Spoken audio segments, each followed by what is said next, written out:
You can tell from the detailed stage directions that Tennessee Williams wanted an unconventional staging for Will Mr. Merriwether Return from Memphis. I think Williams would have been delighted with the current production by Tennessee Williams Festival St. Louis. The play was directed with deep understanding by Jef Awada, who substituted an immersive staging for the one specified in Williams' text. Immersive theater minimizes the distinction between spaces for the actors and the audience. Often the setting is not a theater, but a site where the events depicted might have actually happened. In the festival production, all the action takes place in Stockton House, a beautifully restored mansion in Grand Center. The same location was used during the 2016 Williams Festival for the Rooming House plays. In that production, a different one-act play was presented in each room. This year, the audience moves from room to room for different scenes of the same play. One reason the immersive staging works so well for Mr. Merriwether is that the people on stage know they're part of an entertainment. This is clear in the prologue, where the actors hear and respond to the disembodied voice of the author. And if the performers are aware of being in a play, it isn't much of a stretch for them to be aware of the audience.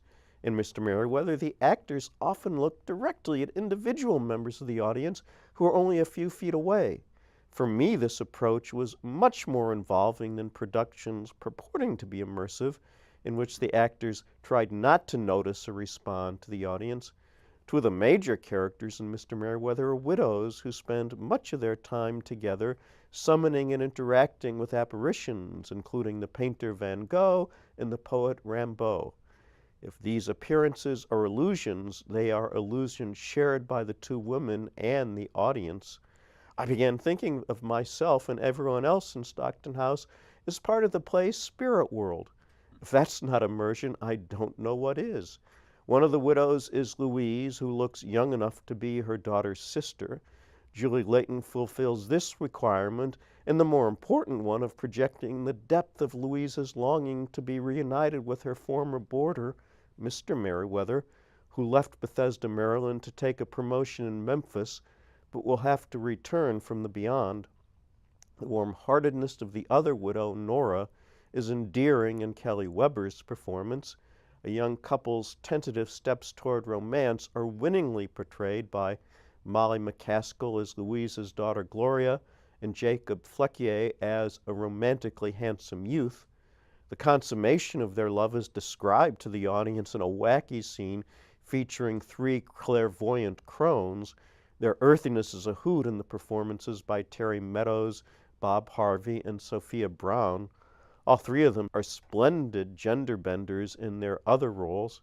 Jack Wilde is an evocative presence as a banjo player. The production is admirably supported by Robin McGee's costumes, Anita Christensen's production design, Abby Schmidt's wigs, and James Roby's choreography. The spot-on casting was one of many admirable contributions to the festival by its executive director, Carrie Hauck.